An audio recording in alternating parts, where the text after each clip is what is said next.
Hi, Amy Collins from Free Advice Friday.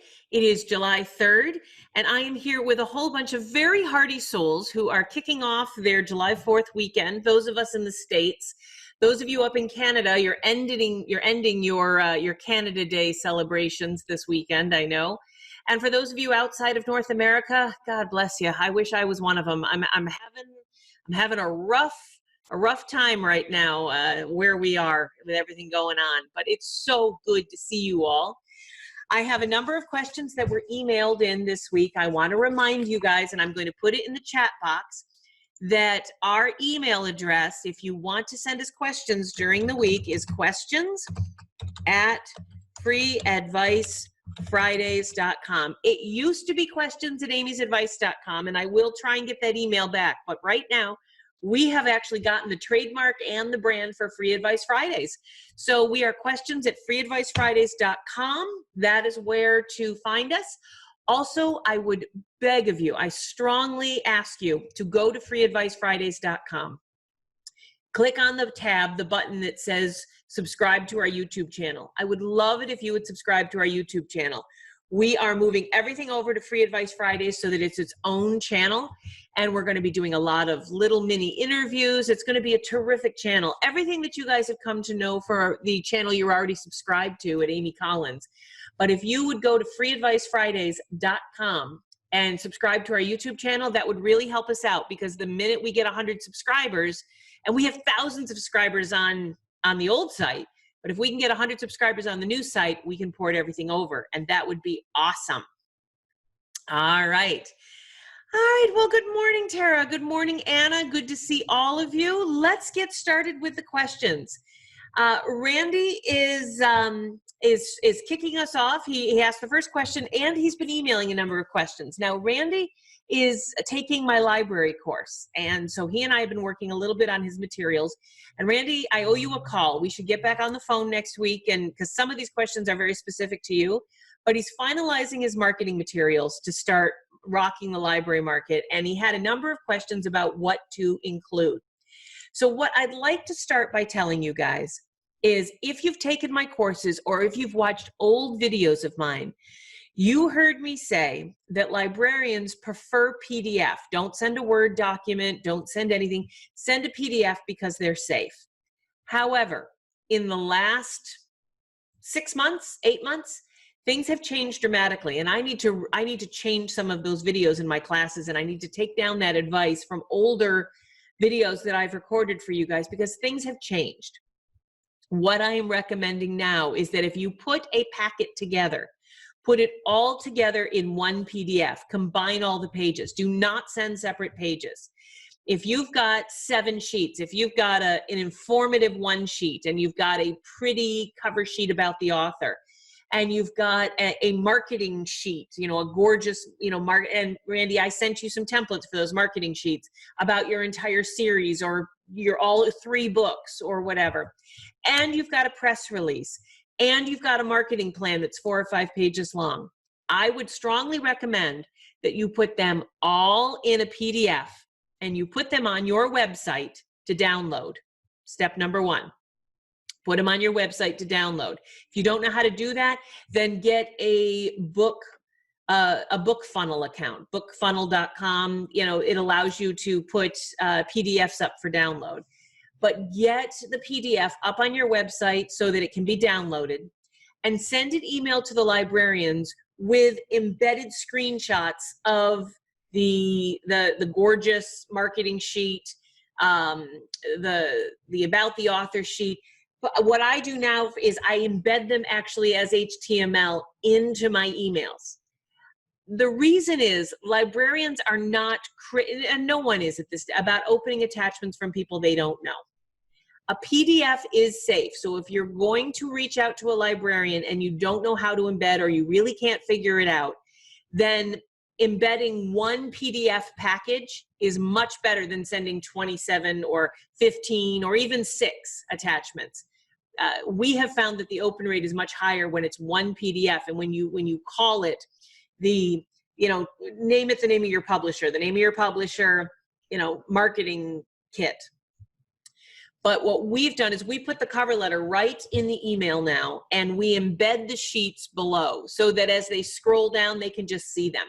And in the cover letter, you can say, if you would like to download a PDF of this, feel free to click on this link and download it from my website. But a number of librarians and a number of libraries, they're not allowed, their systems won't allow them to click on unfamiliar links. So also give them the option of responding to you and say, if you would like a PDF of this, I'd be happy to mail it to you.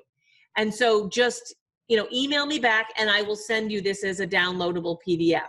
The reason why I am now suggesting, Randy, that you do not actually include PDFs in your email if you can help it, is that more and more we are finding that libraries in particular, that the emails are bounced back, that libraries are not, librarians don't even see the emails. The library firewalls will block any unknown emails from someone with attachments. They just do it out of hand. Not all libraries, but enough of them. So that is a very long explanation as to what you can and what you should include in the emails. And it has all changed. So I'll be redoing videos in the next week or two to discuss that. But that is in detail. If you've got your one sheet, if you've got your marketing sheet, if you've got your about the author sheet, if you've got your marketing plan, press release, and if you have a cover letter, that should all go into the body of the email and no longer as an attachment. But do make it available for download. Randy's also asking if he needs a separate one sheet for the audiobook, since a different person at the library deals with those. If so, does he include it with others? Randy, I'd just make it part of your kit. Put right at the top, audiobook. But I would also include the ISBN. Truthfully, for most of you, unless you're going to be pitching specifically your audiobook exclusively or very aggressively, it is, for most of you guys, it is fine to just put in your informational sheet and on your marketing sheet, paperback ISBN, hardcover available ISBN, ebook available as an EPUB ISBN, ebook available as a Kindle ISBN, and audiobook available and that ISBN. You don't need to come up with a separate sheet. Now, Randy, for your particular situation, if you want to get really aggressive with it, it's fine to do it. It's no big deal. You already have the sheet created. Just copy it and put audiobook at the top with the ISBN. Yes, including brochures are all fine. Just make it all part of one packet. All right, so I hope that answers the general questions. Randy, we can set up a call next week to answer your more specific questions, but I hope that was helpful. All right, Linnea, you didn't get any sleep either? Oh, man. And Sonia, I love your answer. Love it. Vicki, how are you? Happy 4th as well. Stay safe out there in Arizona. All right, let's answer some of the questions that are coming in here online. I'm just going to go through it. Oh, Bob Eckstein is here. Good morning, Bob. Always good to see you. Let me just read this quietly to make sure. Let's see.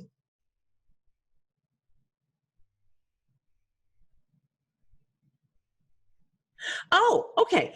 Bob is shopping a book proposal for an illustrated novel that includes a full manuscript and 10 drawn pages. He received interest from one small publisher, but he didn't hear from the handful of submissions that he sent out to the bigger houses. But one of the biggest houses said they'd love to see the book when he completed the whole thing, when he gets a chance. Well, for one thing, Bob, if you're doing this outside of your agent, we'll talk about that. But if the bigger house is saying they'd love to see the book when they completed the whole thing, I would absolutely send them the full manuscript with the 10 drawn pages you have, if you haven't already sent it to them, and say that you will that you're happy to complete the whole thing and that you're working on that, but that you're already getting some interest and some offers from other publishers. And so if they would like to present this to Pub Board, here's 10 illustrations as well as the full manuscript.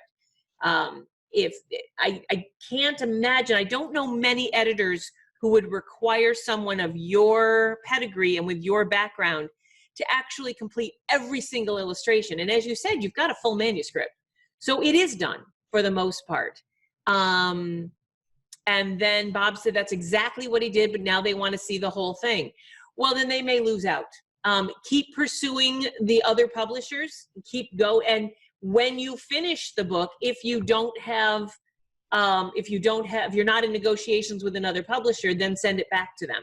But it sounds like, you know, they want you to do a great deal of work without putting any skin in the game themselves.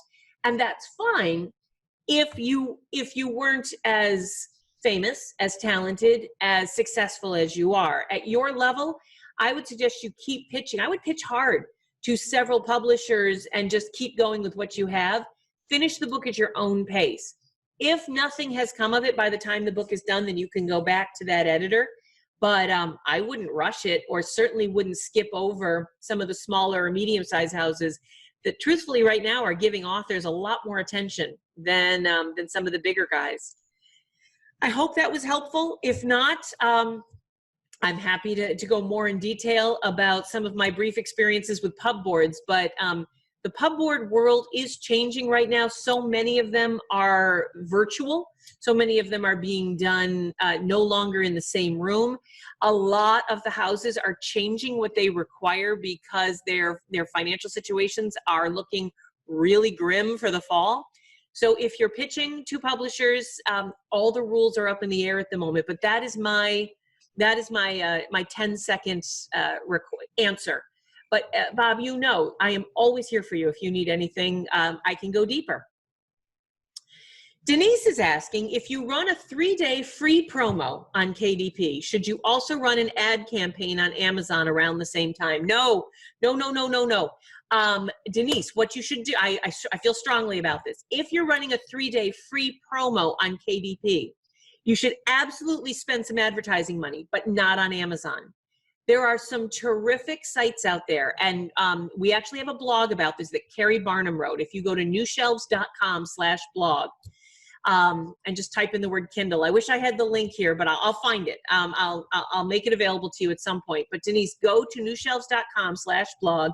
In the search bar, just type the word Kindle, and you will find a blog very quickly that Carrie Barnum wrote that lists all of her favorite sites where to promote free and low-cost ebook promotions.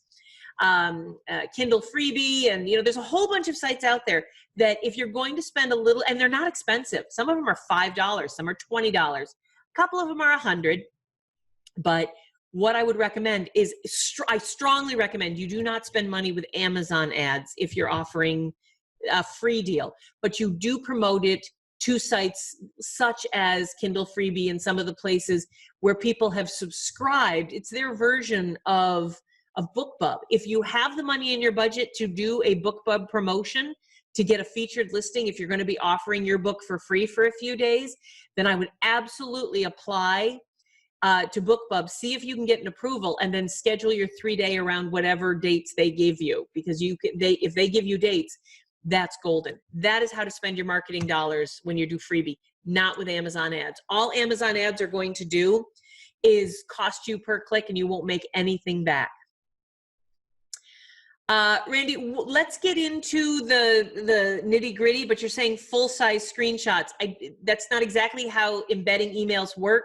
When you embed an email, and when you embed a document or an image into an email, it grows and shrinks to the width of whatever email. Like if you're on your phone, it's a certain size. If you're on the computer, it depends. I mean, I've got a 27-inch monitor right here that I'm using, not to brag, but I have a 26-inch monitor.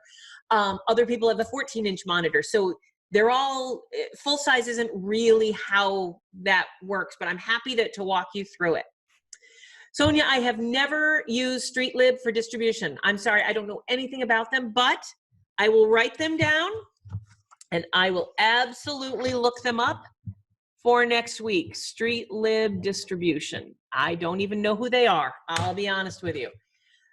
All right, Pat is asking, if considering self-publishing a children's picture book, or chapter book, what would be your top 3 marketing strategies or platforms for a newbie author? All right, Patricia, Pat, however you like to be referred to, there's a couple of things that I'd keep in mind if I was self-publishing a children's book.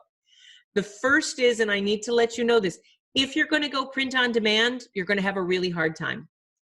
You didn't ask this, but one of the top 3 marketing strategies that I'd come up with is to make sure you have the money to print the books, at least a small print run, maybe 1,000 to start, beautifully, with a real printer, not a digital printer, an offset printer. Get them printed. Maybe you go overseas. But one of the first things and the best things you can do for the sales and marketing success of your book, for a children's book or a cookbook or anything that does 4-color, is you might want to consider avoiding print on demand. Print on demand is fantastic. I love it. It's not quite there yet for children's books. The paper isn't quite right.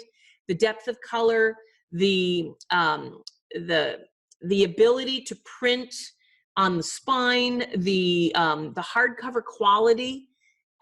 If you're going to be publishing, if you're going to start a children's publishing line where you're doing picture books and chapter books, and maybe board books, they come and go in terms of popularity. Board books are extremely popular. You please consider printing perhaps overseas, because marketing a print-on-demand children's book is extremely difficult. I would argue that in all of my years, I have not seen a truly successful, strictly print-on-demand children's book. I've seen many, many successful children's books that printed print-on-demand and offset, that had kind of a 1-to-2 hybrid deal. But the first thing I would suggest is you make sure that your packaging was pristine. Make sure it's perfect. So then the second thing I would suggest is, for kids' books, it's all about word of mouth, recommendations, and reviews. Do not publish your book until you have at least a dozen famous, successful, other authors, but you have people raving about your book, telling you what they think of it. So create some what's called F&Gs, fold and gathers. They're sheets that you send out to people. And start with reviews. With a children's book in particular, you're going to want a school library journal, or a publisher's weekly, or a book list, or or go to some of the parenting magazines. But you're going to have reviews. Children's books are not like a number of other types of books where, simply by the strength of your personality and what a great writer you are, you rise to the top. Children's books is all about, people want to hear from someone they know and they trust that your book is good. So quality has to be 100%, including printing and ink and everything. Paper has to be gorgeous. You have to get reviews. You have to get reviews. You cannot skip that. So putting a children's book out in September of this year isn't a great idea. My number 2 marketing suggestion is you make sure that you go through the 4 to 5 month review process that is required by all of the top houses. Find the magazines where other famous and well-known children's books have been reviewed and submit your book there. And the other big thing is get famous and well-known people. If you have any marketing dollars, then use it with them to get them to recommend your book. It's about word of mouth, it's about reviews, and it's about quality. Children's books, you will notice, I haven't even talked about how gorgeous the writing is. I'm afraid with children's books right now that there are so many talented, well done, well-written children's books, and there's so many out of this world, unbelievable illustrators out there, that a quality book, that's your ante in, that's your 50 cents on the table. You're at a high stakes game here. You are gambling with tens of thousands of dollars, and having a quality book, all that is that's the first dollar on the table just to get into the game. That everyone expects your book to be quality. Everything else has to be top notch. And until you have the endorsements, testimonials, reviews, and the quality printing heft in your hand, I am afraid that printing or publishing a children's book, it's too soon. Sorry to go on and on and on about that. Let's see what's going on here in the chat box. Make sure I'm not missing anything.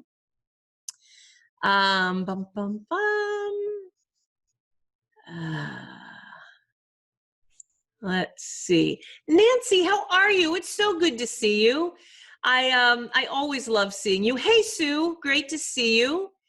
Mary is asking if I know an excellent person to hire for social media coverage. Mary, I would be happy to make some recommendations. We have a couple of them on our website. If you go to freeadvicefridays.com/peoplewelike, or just go to freeadvicefridays.com, you'll see at the top there's a button that says People We Like. I have a couple of social media people there that I have personally used. Nobody shows up on that page until I have used them. And I mean, everyone on that page is someone that I know. Nobody buys their way onto that page. Nobody just gets on there on the side. That's not how it works. So I have some, depending on what you need for social media. There are a couple of people who I know and love who will do social media for authors. I'm not a big fan of that. I believe you should be doing your own. Carrie at New Shelves does a great job with social media. I love the work that she took it over from me years ago. I haven't even touched social media since. I recommend her, but there's some, depending on what you need, if you need someone to do it for you, I've got a couple of names for you. And if you want someone to teach you how to do it or to kind of get you up and running, you might want to call Carrie or email her, Carrie at New Shelves. She and her team do a great job, but other people do as well. So they're all listed there at People We Like. Freeadvicefridays.com. Freeadvicefridays.com. Go to People We Like, the whole list there. Hey, Tara, good morning. Love the new haircut. Got to tell you, big fan, but I liked it before. Mary is saying she has library course questions. Okay. Mary, here's the deal. Have you and I had, if you took the library course, have we had your hour of consulting? Because everyone who signs up for the course gets an hour of one-on-one time with me. Make sure that you email me. Just email me, Amy at newshelves.com, and we'll set up a time to get your questions answered. Let's see. I'm just checking real quick these chats to make sure. Suzanne is saying that her local bookstore told her that they don't carry self-published books, and working with Ingram Sparks, does that help get over the hurdle? Suzanne, let me give you my experience. I can't give you the honest to goodness 100% stamped approved. I mean, I can't tell you that this is 100% true, but I can give you my experience. 99% of the time, and I have been calling publishers, I have been working with self-published authors, and I have been working with bookstores and libraries for almost 30 years. And when a bookstore says to an author, we do not take self-published books, what they are saying, I'm so sorry, Suzanne, what they're saying is, we don't want to take your book. Of course, bookstores and libraries take self-published books. If you look at the stats, according to the Book Industry Study Group, over 70% of the books that sold last year through the bookstore market, 70% of them were from traditional houses. So let's do the math. If it was 71% of books that sold through the bookstore market were from traditional, mid-size, or large houses, and 30%, and it's broken up, like 5% are self-published and 9% were independently published. By the way, guys, independent publishers, for the most part, is just a clever way of masking being self-published. Now, there are small and medium-sized houses like Emerald Lake, like Tara has, which are not, self-published authors. They're official, real publishing houses. But 30% of the books that were sold through the bookstores last year were not through traditional houses. Most of them were self-published. So if you're being told by your bookstore or your library that they don't take self-published book, either they don't like your book or it's not distributed properly. They won't take your book on consignment because they don't like the look of it. They don't think they can sell it. And it is so much easier to say to someone, oh, sorry, we have a policy. The policy is we don't take self-published books. That is a much kinder way, and it keeps people from arguing. You can't argue with a policy. You don't take self-published books. It's not my book. Okay. But let's say, Suzanne, that your book is stunning and that they really wanted to carry it, but it's not available through Ingram or through any of their wholesalers. Then yes, go through Ingram Spark. Getting your book distributed through Ingram Spark, where it's returnable, and you have to give Ingram Spark their full 53 to 55% discount. Because if you give Ingram Spark anywhere from 53 to 55% discount, they can sell the book to their sister company, Ingram, at a 53% discount. Ingram can turn around and sell the book to the bookstores at a 35 to 40% discount. They keep the 10 or 15 points in between, and that pays for the gas and the trucks and the shipping and the employees and the customer service and the billing. And then the bookstore gets a 40% discount, which they've always gotten. That's what they deserve. They're the ones who are going to put your books on the shelf. They have to pay their rent or their mortgage and their lights and their employees. So if you want to get into bookstores, a fully returnable discount at Ingram Spark, discounted to wholesalers between 53 and 55%, may do the trick. I hope that answers your question. Jules is asking, what is a pub board? Oh, okay. A pub board, for anyone who, I probably should have explained that, for anyone who was listening to my answer with Bob about getting an agent or pitching to a traditional publisher. This is how, in many, many cases, publishing works, in most cases, this is how it works. You pitch your book to an agent, and let's say the agent takes on, it says, okay, I'll take you on. Yeah, or you don't, you do it yourself, but somebody pitches your book to an acquisition editor at a publisher. And it is the agent's job or your job, who's ever pitching your book, to convince the acquisition editor that your book could be very successful and make their company a lot of money. Then it's the acquisition editor's job to go to their boss, the executive editor, or the head of the editorial department, their boss, and they need to convince their boss that this book idea that you've pitched them will make their company a lot of money. And then the the editorial director, and in most cases the acquisition editor, go to pub board. And the pub board is usually made up of a whole team of people from different parts of the company. The art director is there, quite often the sales director is there, or several sales directors. If there's a trade director and a specialty director, maybe the person who's representing the library market or corporate sales is there. And it's a whole table. In some cases, it's 3 or 4 people. In other cases, it's 10. In some cases, it's huge, but let's say it's 6 people, just for the sake of argument. And that pub board meets once a week, twice a month.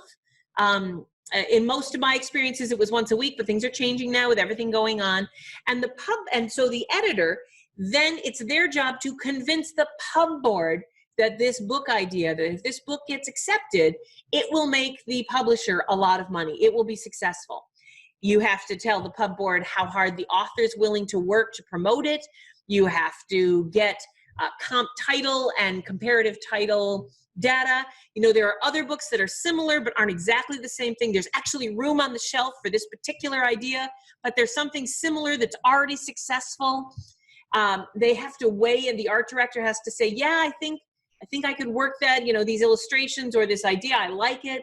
The sales director says, okay, I think I could sell this. But if the editor convinces the pub board that the book is worth publishing, then quite often the head of the department will give the acquisition editor the green light to go ahead and offer the agent or the author to make a deal, to make an offer. I'll give you $3,000 advance. I'll give you a $30,000 advance. I'll give you a $300,000 advance and 7% royalty for that book. And then the negotiations start. At that point, pub board is out of it. As the negotiations go back and forth, they don't get involved with that again, for the most part. And then, you know, that's just the beginning. But pub board it's part of the step along. It's a very important step along the process so that you can get an offer. And that's what pub board is. I hope that helps. All right. Robert is saying, before the COVID-19 lockdown, I sold a library marketing, which, because U.S. libraries were closed, became pointless. What is the status of the library mailing as of today? Robert, I am so sorry if you didn't get the updated emails. We've been sending them out, so I need to find you. Let me write that down, because we started mailing out those mailings the first week in June. So Robert, you should have been receiving, I mean, I know who you are, I know your book, and you're in the mailings. We have been sending them out all through June. However, an email was sent out last Thursday to everyone saying, guys, It's not working. It's just not working. I am sending out charming, well-written, gorgeous emails to the library market, and we are having such a low open rate. The open rates were much higher in March and April actually than they are now. I think it's because libraries have been told they cannot purchase right now. I don't know what's going on. So we've sent out a number of mailings, and we are giving everyone the option at this point to either hold firm, and we will keep mailing out to libraries, and we will stop for a couple weeks and we'll start again, and we will keep mailing out for the rest of the year, or get a hold of me and I am happy to refund your money. We did not know that COVID was going to hit when we sold the library mailing. If you've already been through the library mailing, I mean, if you already got I'm talking about the one that was starting in June. If you got the one that went out in January and February, you're good. But I mean, you did great. We had great open rates for those. But the one that was coming out in June, we have been sending them out, but we've not been getting the love that we thought we would get, we hoped we'd get. And so we will keep trying. We're sending out smaller emails. We're sending them out at different times. We're going to keep sending them out all the way through the summer into the fall. Or, Robert, I'm happy to refund your money. We didn't know. And so we'll do that. All right.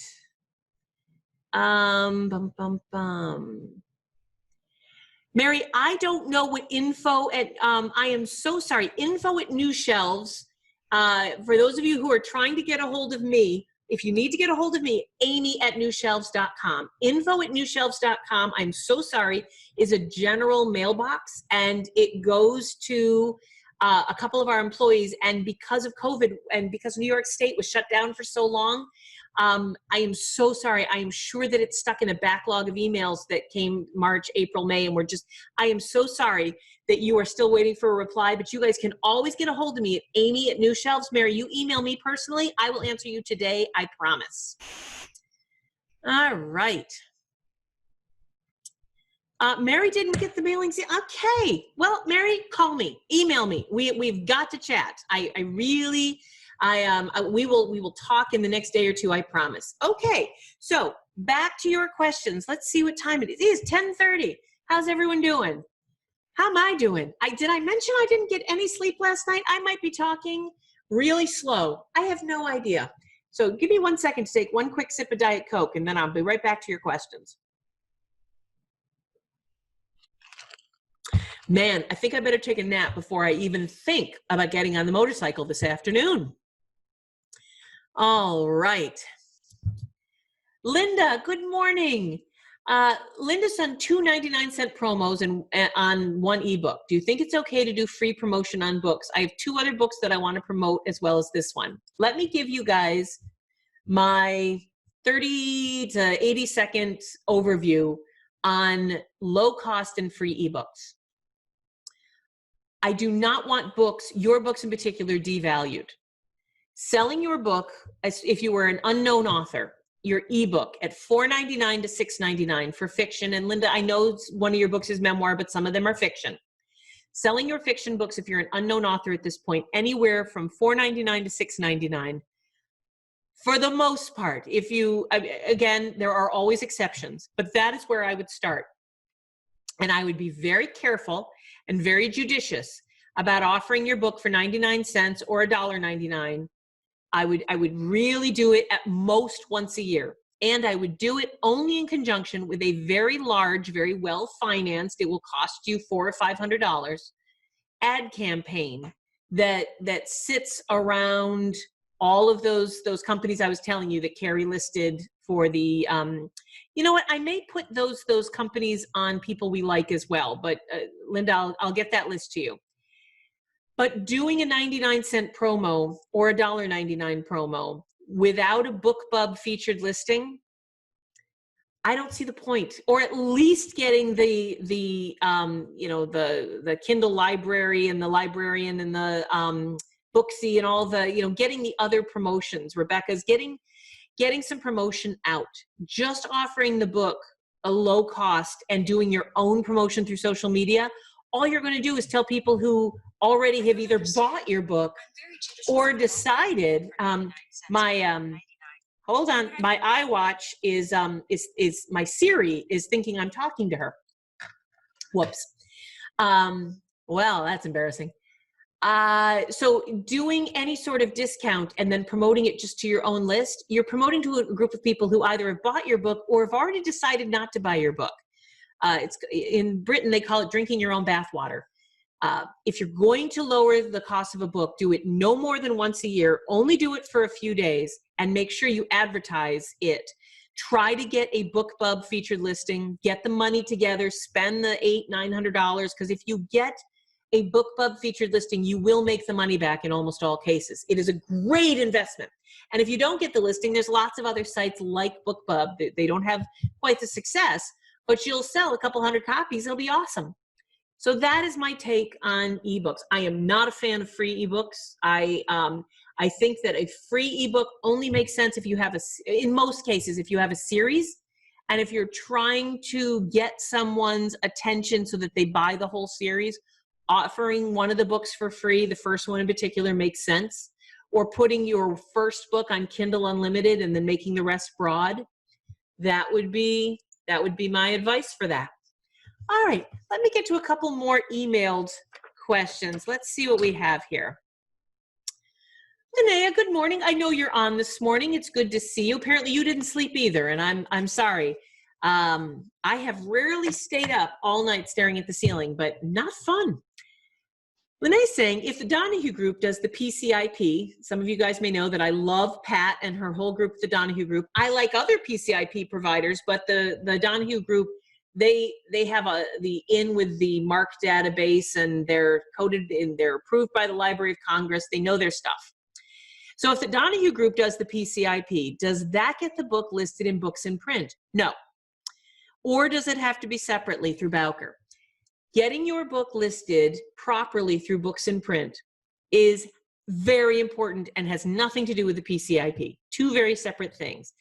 I would strongly recommend, if you're a US citizen, that you go to myidentifiers.com, log in, or if you don't, I'm assuming that you have a login because you would have had to buy your ISBNs from them, and go check out your ISBN listings.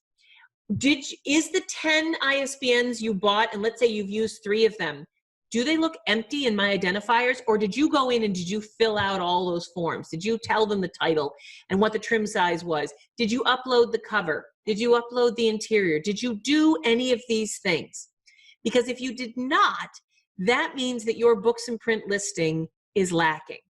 And it is very important that you go into your Bowker listing through myidentifiers.com. R.R. Bowker, their portal, their interface with publishers is myidentifiers.com. Let me jot that into the chat box, because that is an important, myidentifiers.com. I hope I spelled that right. Because making sure that every single one of your ISBNs has every question answered, that is the best way to get the most rich and useful metadata out into the world.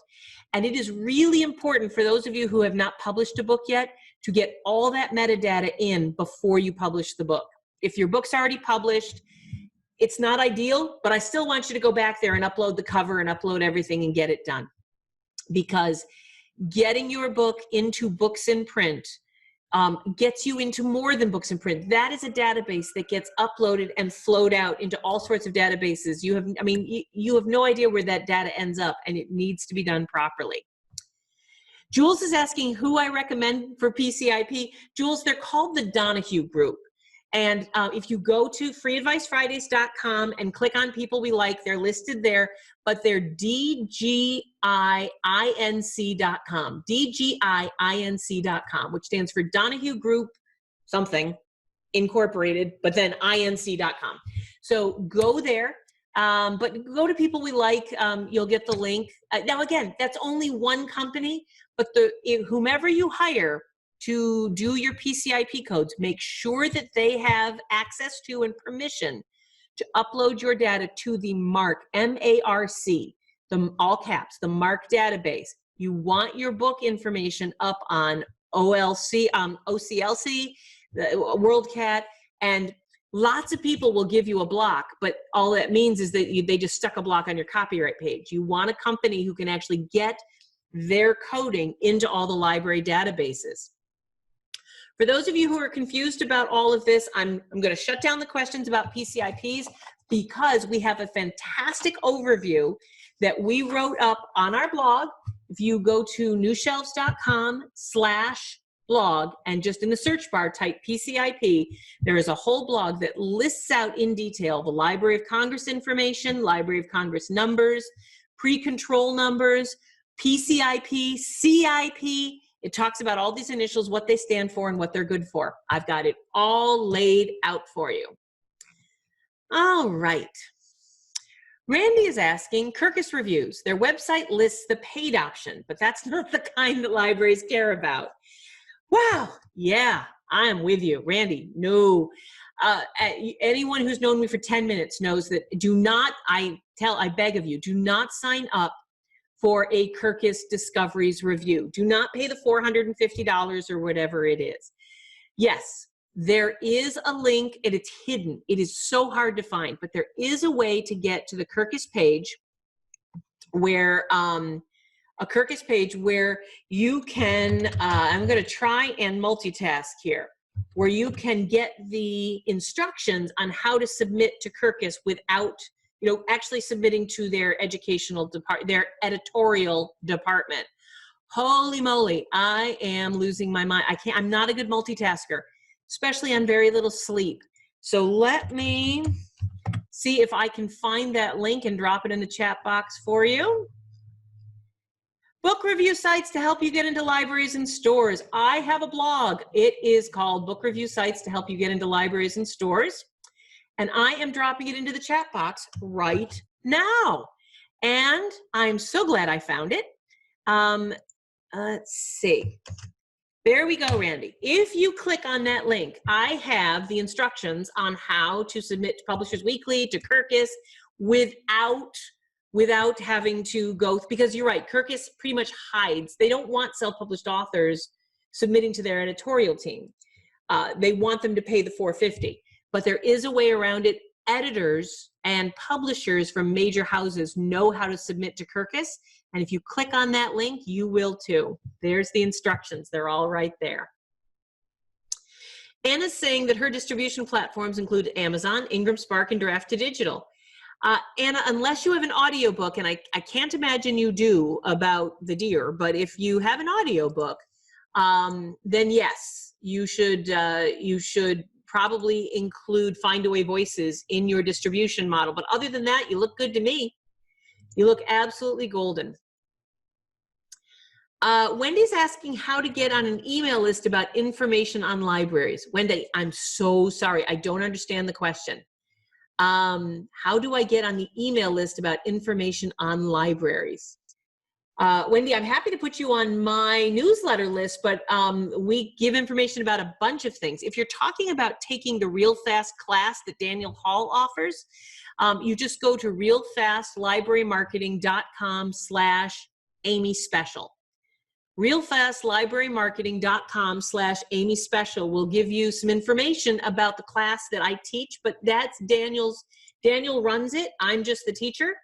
But if you're asking about how to get on our newsletter, I'll happily sign you up. Okay, let me answer another question from the email, and then I'll get back to your questions here. Let's see, Wendy H. says, hi, Amy and Carrie. Glad to have the internet. Well, we're glad you're back too, Wendy. Her ebook, Change Your Mind, Change Your Body. Sorry, Wendy, I have to put my glasses on. Was at $6.99 and did pretty well. So she dropped it down to $4.99 to see if she'd get more sales. No, she didn't. I'm not surprised. $4.99 to $6.99, people do not, it does not matter to people. So after having given it a chance, she's going to put it back up to $6.99. Can I recommend a good price through Draft2Digital? Wendy, the price through Draft2Digital is $6.99. If that's what you put it up as, that's what it should be everywhere across the board, except for Overdrive. See, if you're selling, when you go to Draft2Digital, you will notice that you are allowed to put the retail price in, which you've already decided is $6.99, and it should be the same for all retailers. Don't play around. $6.99. But you are allowed and encouraged to set a different price for non-retail sales, for wholesalers, for people like Overdrive that will be making your book available to the libraries. And my rule of thumb for unknown authors who are either self-published or independently published, and my rule of thumb is twice. So if you're $6.99, I sell it for $13, or make it $14 at the most. Do not go higher than that until you've proven some demand. Now, if you have an enormous amount of demand, if you're selling a couple hundred copies every week of your ebook, then you can triple the price. But until that happens, until you've got some major demand, until the libraries are clamoring for your book, double it at the most. So at $6.99, a $14 ebook, I'd say 13. I'd go to 13 if it were me. So that is my 2 cents on that. Good morning, Jean. Let's see. It's nice to see you too, even though it's virtually. What is the difference between self-publishing and hybrid publishing? Ooh, Tara's on the question. She should answer that. Tara, are you still here? Let's see.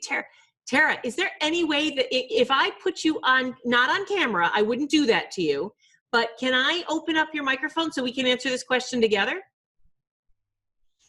All right. Tara, good morning. How are you? Good morning, Amy. I'm doing fine. Thank you. Good. Jean, I'm going to answer this question in front of Tara, knowing that she is a traditional publisher and a hybrid publisher. She does both. Or at least my idea of what true hybrid publishing is. But I'm going to answer this question knowing that she's going to disagree with me. And we're going to fight in front of you guys. We're going to have a horrible knockdown, drag-out fight in front of the children. But Tara and I are becoming friends, and I believe our friendship can handle it. Are you good? You ready, Tara? Sounds good. My dukes are up. All right. Here is my take on self-publishing and hybrid publishing. My take is a self-publisher is an author, usually a first-time author, who has decided to publish their first book or their first 1 or 2 books on their own. They take on all of the elements themselves, and they hire a designer and they hire the editors, and they truly self-publish. However, the industry, that is what I think of as self-publishing. But the industry has co-opted the term, and self-publishing has become an overarching umbrella term. Okay, I'm going to mix my metaphors. Or a huge bucket, either an umbrella that protects us from the rain or a bucket that catches the rain. Horribly mixed metaphors. But self-publishing has become this enormous phrase that encompasses everything from predatory third-party vanity presses that charge you $80,000 to publish your grandfather's memoir, to truly independent publishing, which is when, in my take, it's when a first-time author learns the ropes and decides to start their own publishing enterprise, and maybe the only books they're publishing are their own, but they're still being properly published. An independent publisher is a publisher who does not have the background of a traditional publisher or perhaps the hundreds of years experience behind them, but they're publishing properly. The books are being developed, edited, they're copy edited, they're laid out beautifully, they get a cover that matches what the marketplace asks for. The author is not in charge of deciding what goes in and out of the book, but the publisher is, and if it happens to be the same person, then at least they've got a team in place that will fight with them. But a true independent self-published book has every chance of becoming as big of a bestseller as any other book. As a traditionally published book, which is where you sell the publishing rights to somebody and they take the publishing rights, you keep the copyright, but they make all the decisions and they pay you for the publishing rights and for every book sold. Then there's hybrid publishing.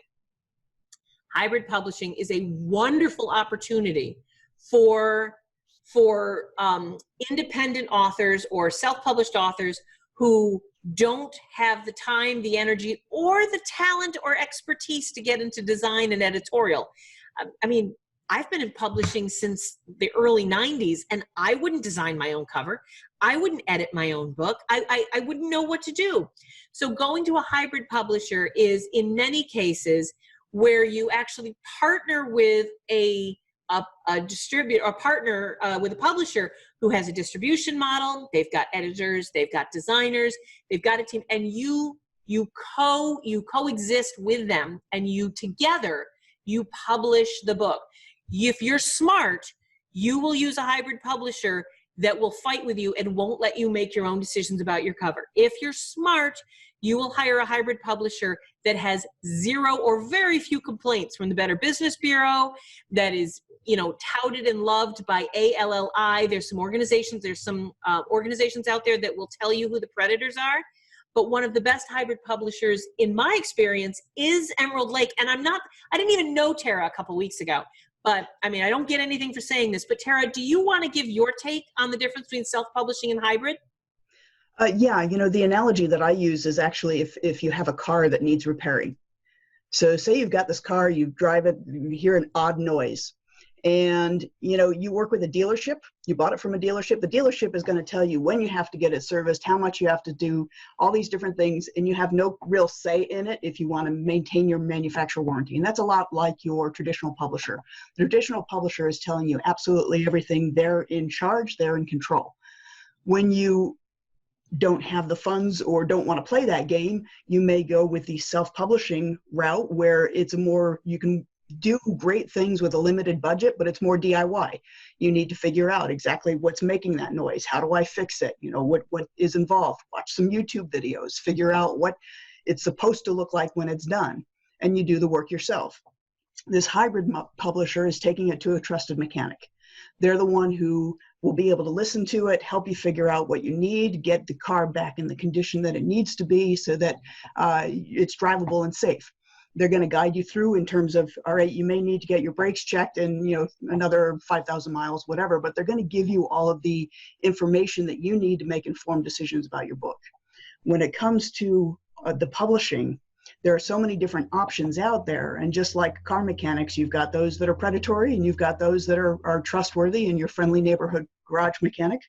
So you really want to find those relationships that work well. We actually have a quiz that helps people determine which publishing model is right for them based on certain questions that we ask. For instance, do you have a budget? Do you like to dig deep into learning new things? If you don't, then self-publishing, if you don't like digging deep to learn new things, self-publishing may not be the best option for you because there's a lot to learn. But you can have a ready-made team who can guide you through the process when you work with a trusted hybrid publisher, because what they're going to do is they already know what needs to be done. They're going to tell you what your options are. They're going to give you the opportunity to provide feedback and input, but they're going to guide you along the right path. And so what you're doing there is you're paying for this guidance, you're paying for these services rendered. Your budget may need to be a little bit more than if you were publishing on your own. But if you're publishing self-publishing, you've still got to hire an editor, hire a cover designer, figure out all these different, buy your ISBNs. And when you're buying ISBNs in smaller blocks, it's much more expensive than when you're buying them 100 at a time. So, there's all sorts of things that in the end, the cost between doing self-publishing well and working with a hybrid publisher may not be all that different. That is absolutely my experience. Yep. Yeah. I mean, you're going to spend thousands upon thousands of dollars to properly publish a book. I mean, publishers Random House spends $10,000 to properly put out a book. So yep. Why wouldn't you? And they have better economics of scale than you do. Putting a book out properly is no different than starting any other business. You have to be well financed to do so. Now, you have to decide how much of it you want to figure out how to do on your own. If you're going to be doing multiple books, if you want to be one of these rapid release folks who puts out 10 books a year, then learning how to do it yourself and self-publishing to keep those costs down is going to make a lot more sense than hiring a publisher to help you each time. You may want to hire a publisher the first time so they can guide you through the process, guide you through the steps so that then subsequent ones are easier for you to do. But that's my 2 cents. Well, I love your 2 cents. And Tara, thank you for jumping in. Jean is also asking because her book was with, I'm not going to mention the name of the company out loud, but her book was with a division of Author Solutions, which I will mention. It was a division. And I'm here to mention to you guys that there are companies out there like Balboa, like Alsons. There are companies that say that they're a division of Hay House, or say that they're a division of Simon & Schuster, or say that they're the self-published arm of Zondervan or HarperCollins, Christian. They are, in a sense, but what they all are, they are actually just all owned by Author Solutions, and Author Solutions is a company that has partnered with these major houses like Hay House and Simon & Schuster, HarperCollins, Zondervan, to offer self-publishing services and self-publishing packages that is, in essence, just vanity publishing. They charge you $3,000, $4,000, $5,000 to start, and then there's marketing and there's a bunch of stuff that goes on top of it. And you as the author get to make most of the decisions. That will usually end up with a very poorly published book in most cases, not in all. Not only that, it's also expensive to stay with them. Because extremely expensive. If you look at the author copies, they typically do a 20% off list price, meaning that you're only getting a 20% discount to buy copies yourself, as opposed to a markup on print price. And so there are some other, keep on, make sure that you Google any company you're planning on using. And I have no problem with Author Solutions. I don't. If you want to use them, I'm not telling you not to, but they're not a hybrid publisher. They're not a self-publishing company. They are a vanity press. And they're a great option if you want to print a couple copies of your grandmother's cookbook. But it's an extremely expensive option. They do not have the seal of approval from most of the industry for a good reason. And and Jean, your imprint is one of those. So, and David is asking if a hybrid gets the rights. David, if you use a vanity press, they have the publishing rights and the distribution rights until you cancel the contract. With a hybrid publisher, in most cases, the same thing is true. They have the publishing rights and the distribution rights, but what distribution rights? It depends on the publisher. It depends on your contract. But yes, in most cases, you are going to be giving up the distribution rights, but only until the contract is canceled or over. Tara, with you guys in Emerald Lake, what do you do about the rights? So in discussing things with our lawyer, what they said is you need to distinguish between rights and a license. So in our contract, the author maintains all of the rights, and they license us to an exclusive license that allows us to publish and distribute. Fabulous.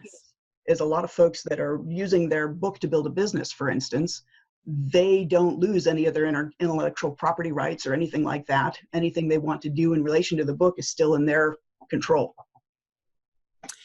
Tara, would you be willing to go to the chat box and drop in the link to either your quiz, or you mentioned a quiz and a couple people are asking about it. The quiz can be found right on our homepage. I'll drop it in the chat box.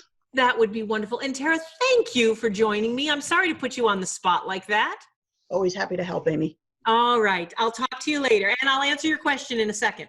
Okay. All right. That was Tara. Tara is, again, I believe she's the executive director of Emerald Lake Books. I like them. They're a good company. There's lots of great hybrid publishers out there. There's also a lot of horrible ones. So again, paying attention to, and I like to recommend ALLI, A-L-L-I, the Alliance of Independent Authors. Orna Ross and her group are wonderful, wonderful at identifying. You should also go to Writer Beware, Editors and Predators, which I think is back up and running again, but Writer Beware, Victoria's list is terrific. Going to all those sites, just Google them, guys. Don't ask me for the links because I told you I'm snarky, I've had no sleep, and I'm not doing well with multitasking. But just go type Victoria Writer Beware, Writers Beware, and you'll find it. And Orna Ross, A-L-L-I. Both of those organizations are absolutely worth it. All right. An anonymous person is saying Draft to Digital mandated a unique ISBN. Does the PCIP need to be updated through Donahue and also updated in the book? The answer is it depends. Did Draft to Digital mandate a unique ISBN for the EPUB? And did you not have that before? Did you have an ISBN just for all ebooks? Because now EPUBs and Kindles there's a new practice where they are insisting that you have two different ISBNs. If Draft to Digital mandated a unique ISBN just for their distribution, I'm confused by that because that doesn't make as much sense. I do not like the idea of you having an EPUB with two different ISBNs. But if your EPUB is one ISBN and your Kindle is another one, yes, the PCIP should be updated and it should be updated in your book. So I hope that answers that question. Tara's saying if you, now this is a very specific question for publishers who actually have the ability to get their CIP from the Library of Congress. And guys, that's 99% is not you. But for Tara, who has a real publishing house and she can go to the Library of Congress for her CIP, Tara, yes, you will be in the MARC database, you will be in the OCLC, you will be in all of them. They take care of all of that for you. And it's free. Yes, but unfortunately for most of us, including me, we're not eligible. The Library of Congress won't even consider taking you on for a CIP or doing the work for you until you publish a great many books by a number of different authors. All right. Wendy's saying she has the Real Fast Library course but hasn't received any emails about libraries. Wendy, New Shelves sold a library package back in, I think it was November and December. It was a special deal that we ran where we would do mailings to the library market, and then we gave people the choice between either doing it right then or doing it in the spring, and then COVID hit. So there's no emails going out about that. That was just something that we did at the end of the year. Randall is saying he accidentally signed up for ACX exclusive. How bad is that, and how long is it in place for? Randall, in most cases, ACX exclusive is a 7-year deal. So you have signed a 7-year contract.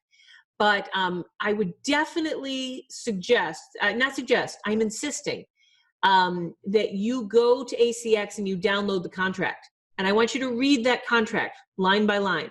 I want all of you guys to read the contracts you sign. I want you to read your contract with Kindle. I want you to read your contracts with Ingram Spark. You are running businesses. You should know before you sign a contract what you're signing. Now, I am guilty of it myself. Every time I go onto Apple, every time I go onto my phone, I'm like, accept terms, I don't even read them. But if you accidentally signed up for ACX, it's a 7-year exclusive deal for that book, Randall. And that's fine that you did it. I've done it myself by accident, but now you need to read the contract to find out if there's any way you can get out of it, because there might be. Who knows? Let's see. Jean, you know, you can always call us. We'd be happy to help you redo your book. You can always, Wendy's saying if you paid for a narrator, it's only a year exclusive. So if you paid outright. So guys, it depends on the contract. Oh, and Randy's jumping in that says it's a 7-year distribution, but only 1 year exclusive. Guys, I'm here to tell you all the contracts are different. It depends on the contract, because some people, they paid a certain amount and it was a 7-year exclusive for everything. Other people paid a different amount or signed a different deal with a producer, and they are giving up 50% or even 75% of the profits, but in exchange. So everyone's contract, depending on what they signed and when, it's a little different, I'm afraid. Lene's asking if I have any thoughts to share about ProQuest's program about getting PDFs into libraries. I do. Absolutely do it if you can.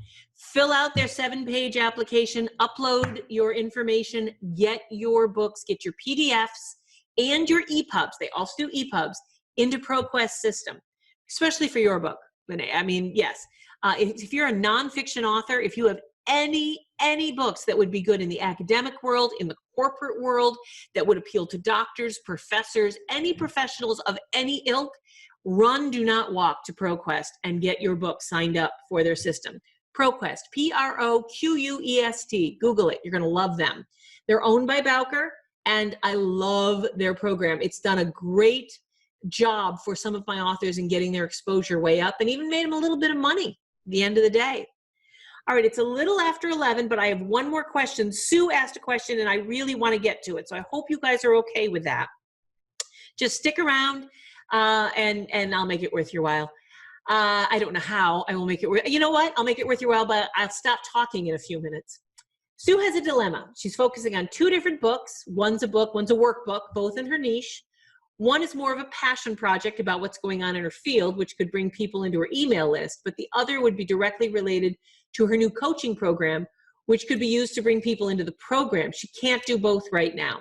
Right now, Sue, and I know a little bit about you and your program, so I feel comfortable saying this. With everything going on with the economy, with COVID, with politics, getting people onto your email list is key. Far more important. Focusing on the passion project and getting snippets out on social media and posting articles and taking content from your passion project and getting it out there and attracting people to your email list, that never goes away. And that email list can be used over the next decade. Email's not going anywhere, I promise you, in the next few months, weeks, years. But your coaching problem, your coaching program, not problem, sorry, that it probably brings in a lot more money, but it's a real weird time right now, and people are having a hard time committing and to expending energy. And I think you'll have a much higher success rate focusing on getting your email list up and running. And then you can use that to promote your coaching problem. But if a program, did I mention I didn't sleep last night? Sue M does not have a coaching problem. She has a coaching program. I have a coaching problem.